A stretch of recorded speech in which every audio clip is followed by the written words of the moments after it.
হরে কৃষ্ণ, রাধে রাধে। জয় মা মনসা, জয় মা পদ্মা, জয় মা বিশ্বহরি। তো আজকে সকাল সকাল মায়ের ভোগ দিয়ে দিলাম।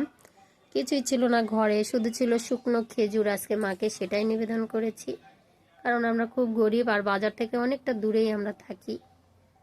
তো এদিকে মায়ের সামনে আছে ভোলানাথ।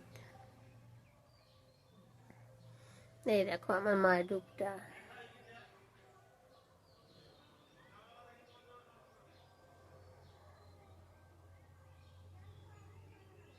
এদিকে আছে আমার রাধা গোবিন্দ, লক্ষ্মী নারায়ণ। দেখতে পাচ্ছ আমার ঠাকুর ঘরটা একদম, আমরা গরিব মানুষ, পাকা ঘর দিতে পারিনি, মেঝেটা শুধু ঢালাই করছি। তো তোমাদের আশীর্বাদ হলে সব কিছু সম্ভব হবে, মায়ের কৃপা হলেও। তো এখন একটা বাড়ি ধরছি, মোটামুটি করতে পারবো। মাকে নিয়ে এসে আমি খুব লাভবানও হয়েছি, শুধু পাওয়ার জন্য না, মায়ের কাছে একটা বড় মানত ছিল, সেটা পূর্ণ হওয়াতে আমি মায়ের গান পুজো স্টার্ট করেছি।